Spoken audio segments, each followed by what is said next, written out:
Vasan TV ரசிகர்கள் வணக்கம். இன்னைக்கும் நம்மளுடைய தெரிந்து கொள்வோம் நிகழ்ச்சியில தெரியாத பல விஷயங்கள் தான் தெரிஞ்சுக்க போறோம். குழந்தைங்கள்லாம் பொறந்த உடனே பிளாக் அண்ட் ஒயிட்ல தான்ப்பா பார்ப்பாங்க அப்படின்னு சொல்லுவாங்க. இது உண்மைதானா அப்படின்னு கேட்டா அதெல்லாம் கிடையாது. ஆக்சுவலா அவங்களுக்குமே கலர் தெரியும். என்ன கலருடைய சென்ஸ் ரொம்ப கம்மியா தெரியும். அதுக்குன்னு ஃபுல்லா நம்ம டிவில அந்த காலத்து படங்கள்லாம் பிளாக் அண்ட் ஒயிட்ல பார்த்தோம்ல, அந்த லெவலுக்குலாம் பிளாக் அண்ட் ஒயிட்டா தெரியாது. அவங்களுக்கு கலர்ஸ் தெரியும். ஆனா அந்த அளவுக்கு பிரிச்சு சொல்ற மாதிரியான கலர்ஸ் தெரியாதே தவிர்த்து, whole black and white vision அவங்களுக்கு கிடையாது. எப்படி நம்ம வீடுக்குன்னு வால் இருக்கோ, வீடுக்குன்னு ஒரு கேட் இருக்கோ, அதே மாதிரி சோலார் சிஸ்டம்க்குன்னு ஒரு வால் இருக்கு. இந்த வாலோட வேலையே என்னன்னா, அட்மாஸ்பியர்ல இருக்கக்கூடிய அந்த பிரஷர் எதுவுமே நம்மளுடைய சோலார் சிஸ்டம்க்கு வந்துறக்கூடாது அப்படின்றதுக்காக புரொடெக்ட் பண்றதுக்கு ஒரு வால் இருக்கு அப்படின்னு சொல்றாங்க.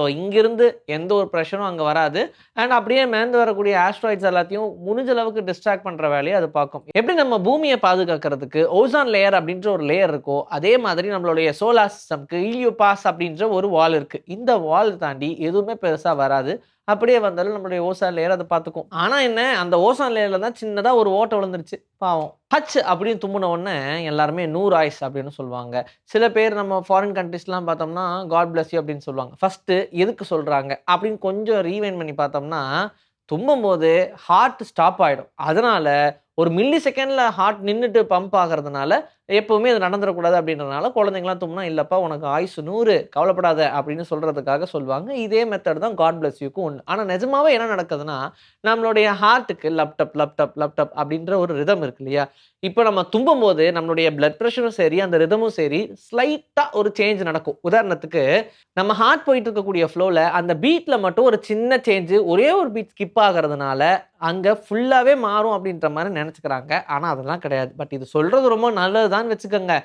எப்பவுமே ஒரு பாசிட்டிவான வேர்ட்ஸ் கேட்டே இருக்கும். ஆனா உண்மையிலுமே நம்மளுடைய ஹார்ட் பீட்ல பெருசா எந்த ஒரு சேஞ்சஸும் நடக்காது. அண்ட் நம்ம தும்புறதுனால அது அஃபெக்டும் ஆகாது. ஆனா கான்ஸ்டன்ட்டா தும்மிட்டு இருக்கிறவங்கள டெஃபினட்டா டாக்டர பார்க்க சொல்லுவாங்க. ஏன்னா, அது மேஜரான இஷ்யூ கொண்டு போய் விடுறதுக்கு சான்சஸ் இருக்கு. புத்தர் எவ்வளோ அமைதியானவர். அவர பார்க்கும்போதே நம்மளுக்கும் அமைதியா இருக்கணும் அப்படின்ற மாரி தோணும். அவரு எந்த அளவுக்கு அமைதியானவர்னா, எல்லாருமே புத்தருடைய ஹேர் ஸ்டைல பார்த்திருப்போம். எப்படி இருக்கும்னு கேட்டா, கர்லி ஹேருங்க. அத நம்ம பார்த்திருக்கோமே அப்படின்லாம் சொல்லுவோம். ஆனா, அது அவருடைய ஹேர் கர்லிய மென்ஷன் பண்றது கிடையாது. அது ஃபுல்லாவே நத்தைகள். புத்தர் ரொம்ப அமைதியா தியானம் பண்ணிட்டு இருக்கும்போது, சுத்தி நடக்கக்கூடிய எந்த விஷயங்களும் கேட்கக்கூடாது அப்படின்றதுல அவங்களுடைய மைண்ட் ரொம்ப ரெஸ்ட்ரிக்டடா இருக்கும். ஈவன் வேற ஏதாவது ஒரு சின்ன சின்ன மாதிரியான பூச்சியோ, இல்ல பாம்போன்னு வச்சுக்கோங்க, சர்ருன்னு ஏறும்ல. ஆனா நத்தை மட்டும் தான் இருக்கிறதுலயே ஸ்லோவான ஒண்ணு. அப்படி அந்த நத்தை மெதுவா அவருடைய உடல்ல ஏறி போய் அவரோட தலை மேல ஏறி உட்கார்ந்தாலும், அது அவர கொஞ்சம் கூட அஃபெக்ட் பண்ணல. அதுதான் அவரோட மெடிடேஷன் பவர் அப்படின்ற மாதிரியான விஷயத்த சொல்றதுக்காகவே தான், அவருடைய தலையில நத்தை இருக்கிற மாதிரி டிசைன் பண்ணாங்க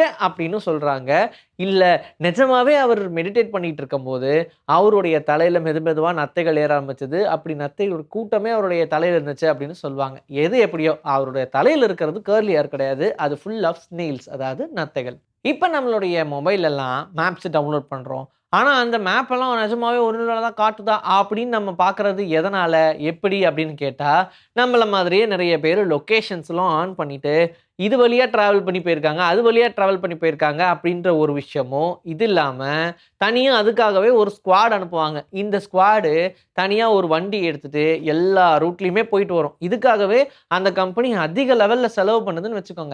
ஸோ, இப்போ நமக்கு எல்லாத்துக்குமே ரூட் தெரிஞ்சிருச்சு. அந்த இடத்துல ஏதாவது குளோஷர் இருக்கா? இல்ல ரோடு ஏதாவது கன்ஸ்ட்ரக்ட் பண்ணிட்டு இருக்காங்களா? அப்படின்ற எல்லா விஷயங்களுமே நம்மளால அப்டேட்டடா தெரிஞ்சுக்க முடியுது. ஆனா, முன்னாடி எல்லாம் மேப் எப்படி பண்ணியிருந்தாங்கன்னா, அவங்க வழியா போவாங்க. கடல் வழி பயணம் அப்படின்னா, கடல் வழியா போம்போது இப்படிலாம் போணும், அப்படிலாம் போணும்னு வரைவாங்கல்ல. அதுல முக்காவாசியான மேப்பு தப்பா மட்டும் தான் இருந்திருக்கு அப்படின்னு சொல்றாங்க. ஏன்னா, அவங்க சில பேர் வந்ததுக்கு அப்புறம் வழிய ஞாபகம் வச்செல்லாம் வரைஞ்சிருப்பாங்க. அத வச்சு யாராவது போனா எங்கேயா போய் சிக்கிருவாங்க. இந்த மாதிரி நெறைய மேப்ப கண்டு போனவங்கலாம் காணாமயே போயிருக்காங்க. அவங்க திரும்ப வரக்கூட இல்ல. ஆனா, இப்ப இருக்கக்கூடிய மேப்லாம் ஆல்ரெடி மனுஷங்க போயிட்டு வந்த இடமா பார்த்து, அத டார்கெட் பண்ணி தனியா அத மேப் பண்றதுனால, நமக்கு ரொம்ப ஈஸியா இருக்கு. ஒரு எரிகல், அந்த எரிகல்லாம் வந்து நம்ம பூமியில விழுகுற மாதிரிலாம் காட்டுவாங்க. முன்னாடி அப்படிதானப்பா டைனோசர்ஸ்லாம் அழிஞ்சது அப்படின்னு சொல்லலாம். ஆனா, இப்போ ஒரு வேள அந்த எரிகல் விழுந்துச்சுன்னு வச்சுக்கோங்க. அந்த எரிகல நம்ம போய் ஸ்மெல் பண்ணோம்னா, நம்மளால ஸ்மெல்லே பண்ண முடியாது. ஏன்னா, ஒரு முட்டை கெட்டு போச்சுன்னா எவ்ளோ ஸ்மெல் வரும். கேவலமான ஒரு ஸ்மெல் வராது. அந்த மாரி பல மடங்கு அதுலருந்து வரும்னு சொல்றாங்க. அப்ப யோசிச்சு பாருங்க. அது எந்த அளவுக்கு ஸ்மெல் அதிகமா இருக்கும்னு. அதனால தான் நெறைய ஹாலிவுட் படங்கள்ல வெளிக்கிரகத்துலருந்து ஏதோ ஒண்ணு வந்து விழுகுது அப்படின்னு சொன்னா, மாஸ்க் இல்லாம அவங்க போவே மாட்டாங்க. அட்லீஸ்ட் படத்துலயாவது ஓரளவுக்கு உண்மையா காட்டணும்ல.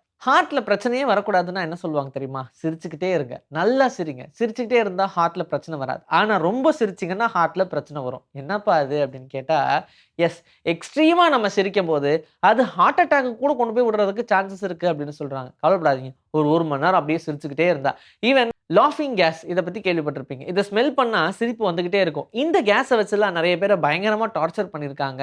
இப்போ ஒரு காமெடி ஷோக்குலாம் போறோம்னு வச்சுக்கோங்க. அந்த ஷோல வெளிய என்ன போர்ட் போட்டிருப்பாங்க, "சிரிக்க நாங்க கேரண்டி வாங்க" அப்படிலாம் சொல்லுவாங்க. ஒரு ஹாண்டட் ஹவுஸ்க்கோ, இல்ல ஒரு ஹாரர் படத்துக்கோ நம்ம போறோம்னா, இங்க என்ன நடந்தாலும் அதுக்கு நிர்வாகம் பொறுப்பில்ல அப்படின்னு சொல்லுவாங்க. அப்படின்னா என்ன அர்த்தம்? இந்த கமிட்டி எதுக்குமே பொறுப்பேத்துக்காது. நீங்க உங்களுடைய முழு மனசோட தான் உள்ள வரீங்கன்னு அர்த்தம். இதெல்லாம் பேய் வர இடங்களுக்கு பயம் காட்டுறதுக்கு ஓகே. ஆனா, நெறைய இடங்கள்ல வெறும் காமெடி ஷோஸ் நடக்கக்கூடிய நெறைய இடங்கள்ல, இங்க எது நடந்தாலும் கமிட்டி பொறுப்பில்ல அப்படின்னு சொல்லுவாங்க. அப்படின்னா என்ன அர்த்தம்? அங்க நீங்க அதிகமா சிரிச்சு சிரிச்சு உங்களுக்கு என்ன பிரச்சனை வந்தாலும் அதுக்கு நாங்க பொறுப்பு இல்ல. அப்படின்ற மாதிரி சொல்லி முன்னாடியே போர்டு போட்டுருவாங்க.